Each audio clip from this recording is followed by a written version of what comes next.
Hello student, तो आज का चैप्टर है पॉलीगन्स और मैं ये चैप्टर दो पार्ट में डिवाइड करूंगा। ये फिलहाल इस वीडियो में मैं खत्म नहीं करूंगा, इसको नेक्स्ट वीडियो में मैं ये चैप्टर पूरा खत्म कर दूंगा। ठीक है, तो पहले हम लोग क्या करेंगे, चैप्टर का कुछ टर्म्स है उसको पहले हम लोग समझेंगे। इस पॉलीगन्स का ऐसे कर्व हो गया, ओपन कर्व हो गया, क्लोज्ड कर्व हो गया, ये क्या होता है। उसके बाद धीरे धीरे हम लोग फिर प्रॉब्लम सॉल्व करेंगे और फिर मैं नेक्स्ट वीडियो में यह चैप्टर एंड करूंगा। तो उससे पहले मैं कुछ बता देना चाहता हूँ टॉपिक को स्टार्ट करने से पहले कि तुम लोग को अगर साइंस का नोट्स चाहिए तो वेबसाइट में चल जाना। ठीक है, जेएस मैथमेटिक्स क्लासेस गूगल में टाइप करना, देखना ध्यान से एपोस्ट्रोफी एस लगा देना जेएस में। ठीक है, तो इस तरह करके तुमको वेबसाइट खुल जाएगा। तो वेबसाइट खुलने के बाद तुम लोग को वहां पर ही नोट्स वीडियो सारा मिलेगा। अगर तुम लोग को प्लेलिस्ट में मतलब यूट्यूब का प्लेलिस्ट में अगर वीडियो खोजने में दिक्कत हो रहा है तो तुम लोग डायरेक्ट वेबसाइट से ही वहां वीडियो तुमको लिंक मिल जाएगा और वहां से तुम लोग वीडियो नोट्स इजीली डाउनलोड कर सकता है। ठीक है, तो हम लोग अब शुरुआत करते हैं टर्म से। तो देखो पहला टर्म क्या है, कर्व। ये कर्व क्या होता है, पहले हम लोग टर्म्स को समझ लेते हैं ना। ठीक है, कर्व क्या लिखा है, figure traced out on a plane surface with the help of sharp pencil without lifting it. मतलब हम लोग जो कर्व बनाएंगे एक पेंसिल से, उसको लिफ्ट नहीं करना है, और जब हम लोग विदाउट लिफ्टिंग करके एक ड्रॉ करेंगे कुछ भी चीज तो उसको हम लोग कर्व बोलेंगे। ओपन कर्व क्या है, a curve that does not end at starting point. ये ध्यान रखना, does not end at starting point. मतलब ये देखो, ये वाला जो कर्व है यहाँ ये स्टार्ट हुआ है, तो ये वाला कर्व यहाँ एंड नहीं हुआ है। यहाँ इस टेक्निकल वर्ड का मतलब है does not end at starting point, तो इसको हम लोग ओपन कर्व बोलेंगे। जैसे यहाँ ये स्टार्ट हुआ है, यहाँ स्टार्ट हुआ है, यहाँ ये एंड नहीं हो रहा है। तो क्लोज्ड कर्व क्या है, ठीक है, a curve that begins and end at the same point. मतलब जहां बिगिनिंग हो रहा है वहां वो हम लोग फिर घुमा के वहां एंड भी हो रहा है। अगर हम लोग लाएं यहाँ पर ही इस तरह करके विदाउट लिफ्टिंग लिखा है, तो विदाउट लिफ्टिंग इस तरह करके करेंगे तो यहाँ पर ही वो एंड हो रहा है। यहाँ भी कहीं भी हम लोग स्टार्टिंग पॉइंट ले सकते हैं, यहाँ ले सकते हैं, यहाँ ले सकते हैं, यहाँ ले सकते हैं। तो कहीं भी स्टार्टिंग पॉइंट हो लेकिन उसका एक एंड हो रहा है, तो दोनों में अंतर आ गया कि इसका जो स्टार्टिंग पॉइंट है तो उसका एंड उस स्टार्टिंग पॉइंट में नहीं होगा या कोई एंड ही नहीं होगा, तो उसको हम लोग ओपन कर्व बोलेंगे और इसको हम लोग क्लोज्ड कर्व बोलेंगे। ठीक है, तो यहां तक समझ में आया। Simple close curve, A close curve which does not intersect itself, जो अपने आप में इंटरसेक्ट ना करे। जैसे ये वाला, ये हो गया सिंपल क्लोज्ड कर्व। इसमें क्या अंतर है, ये देखो यहाँ इंटरसेक्ट कर जा रहा है, तो इस तरह का फिगर को हम लोग सिंपल क्लोज कर्व नहीं बोलेंगे। तो इतना तो डिफरेंस पता चल गया कि सिंपल क्लोज्ड कर्व क्या है, मतलब जो अपने आप में इंटरसेक्ट ना करे।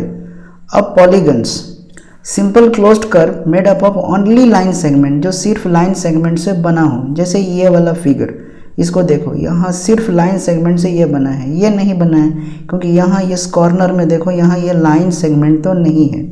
तो इस तरह का फिगर को हम लोग पॉलीगन्स नहीं बोल सकते। और देखो पॉलीगन्स को और अच्छा से समझने के लिए देखो, पॉलीगन्स को हम लोग ट्रायंगल भी बोलते हैं। ये ट्रायंगल भी पॉलीगन है, क्वाड्रिलेटरल भी पॉलीगन है, पेंटागन मतलब 5 साइड, डिपेंड ऑन द जो साइड है इसका अलग अलग नाम है। ट्रायंगल भी पॉलीगन है, स्क्वायर भी पॉलीगन है, रोम्बस भी पॉलीगन है। ये सारा पॉलीगन है। क्यों पॉलीगन है, रीज़न क्योंकि ये सारा जो फिगर है ये लाइन सेगमेंट से बना है, ये रीज़न है, ये सारा पॉलीगन है। और ये सिंपल क्लोज्ड कर्व है, मतलब ये इंटरसेक्ट तो नहीं होता है। तो पैरेललोग्राम भी पॉलीगन है। तो ये देखो अलग अलग साइड, इसका अलग अलग नाम। 9 साइड वाला को हम लोग नोनागन बोलेंगे और 10 साइड वाला को हम लोग डेकागन बोलेंगे। तो इतना समझ में आया, ठीक है। अब देखो कनकेव पॉलीगन, अब ये क्या है, इस तरह का फिगर है जिसमें कि इंटीरियर एंगल मतलब कि at least 1 interior angle more than 180 होना चाहिए। तो देखो यहाँ पर ही 180 से ज़्यादा बन रहा है, तो ये कनकेव पॉलीगन है। ठीक है, अब आ गया कन्वेक्स पॉलीगन। अब ये क्या है, इसका जो इंटीरियर एंगल है ये सारा 180 से कम होना चाहिए। तो इस तरह का पॉलीगन को हम लोग बोलेंगे कन्वेक्स पॉलीगन। रेगुलर पॉलीगन क्या है, जिसका ऑल साइड और ऑल एंगल्स इक्वल है, उसी को हम लोग रेगुलर पॉलीगन बोलेंगे। जैसे ये इक्विलेटरल ट्रायंगल और स्क्वायर, ये रेगुलर पॉलीगन है। यहाँ ध्यान देना ऑल साइड है और ऑल एंगल्स है, सिर्फ ऑल साइड या एंगल्स ऑल एंगल्स भी इक्वल होगा तभी वो रेगुलर पॉलीगन है। इरेगुलर पॉलीगन में इरेगुलर होगा। यहाँ देखो जैसे ब्रेथ अलग है, लेंथ अलग है, यहाँ एंगल्स तो 90 डिग्री बना रहा है रेक्टेंगल में, लेकिन ये साइड अलग अलग है। रोम्बस में भी अलग अलग है, तो इसलिए रोम्बस और रेक्टेंगल हो गया इरेगुलर पॉलीगन ना। ध्यान में रखना, रेगुलर में ऑल साइड और ऑल एंगल इक्वल होना चाहिए, ठीक है। और इसके बाद काफ़ी सारा फॉर्मूला है, ये फॉर्मूला के बारे में मैं बाद में बताऊंगा जब चैप्टर एंड हो जाएगा।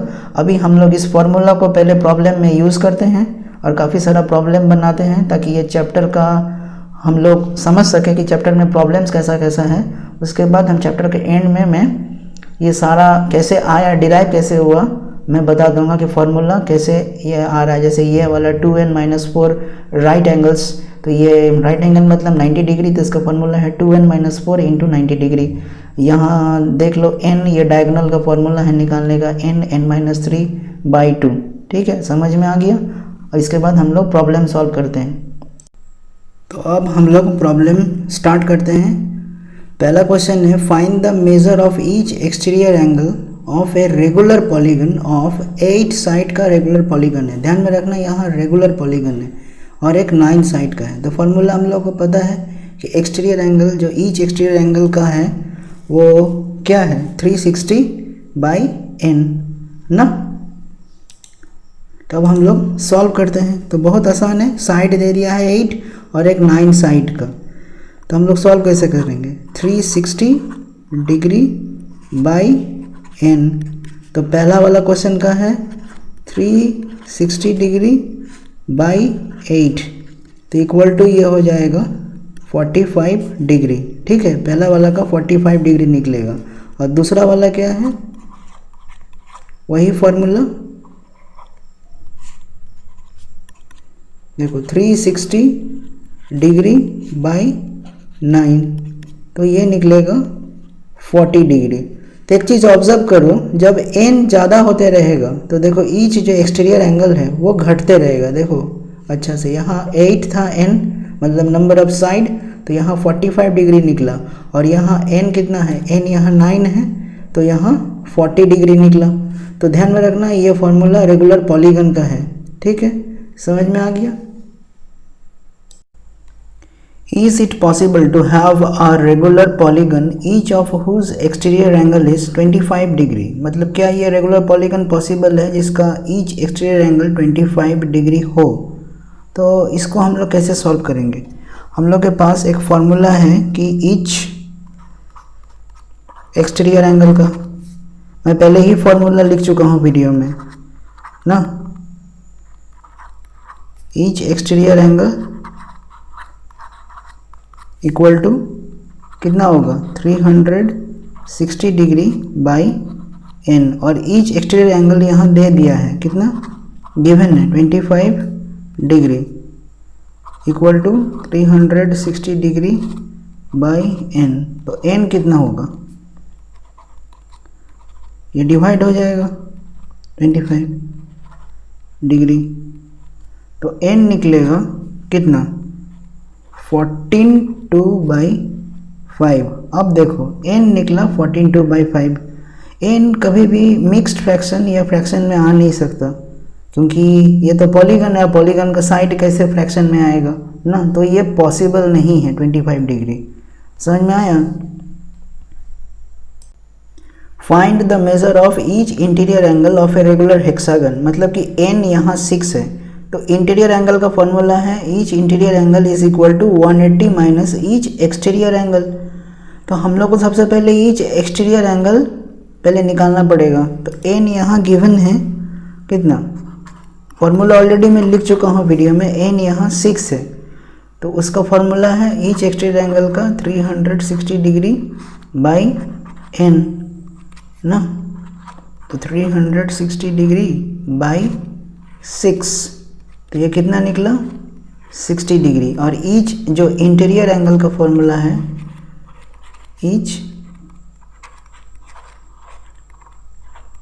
इंटीरियर एंगल में शॉर्टकट में लिख देता हूँ, इक्वल टू कितना होगा, 180 degree minus each exterior angle है, तो ईच एक्सटीरियर एंगल कितना निकला, यहाँ 60, तो -60 डिग्री ना, तो कितना हुआ 120 डिग्री। समझ में आया? ये ईच एक्सटीरियर एंगल निकला 120 degree. What is the number of diagonals in A pentagon? एक पेंटागन में कितना डायगोनल्स होता है? तो पेंटागन मतलब क्या हो गया, 5 साइड वाला पॉलीगन। तो यहाँ n कितना है, n यहाँ 5 है, और डायगोनल्स निकालने का फॉर्मूला क्या है, n/3/2 ना। तो n कितना है 5, और यहाँ n 5 - 3/2, तो कितना हो गया 5 × 2 और बाई 2, तो 2 कैंसिल हो जाएगा और 5 हुआ। मतलब कि डायगोनल कितना है पेंटागन में, 5 डायगोनल्स है ना, ये आंसर निकला। तो अभी के लिए इतना ही, ठीक है। तो मैं फिर नेक्स्ट वीडियो में बोला था कि ये वाला वीडियो में मैं ये 2 पार्ट में वीडियो में बना रहा हूँ पॉलीगन्स का। तो नेक्स्ट पार्ट में मैं काफ़ी सारा और प्रॉब्लम सॉल्व मैं करके दिखाऊंगा। तो यहाँ तक के लिए अभी फ़िलहाल इतना ही, ठीक है। फिर मिलते हैं नेक्स्ट वीडियो में।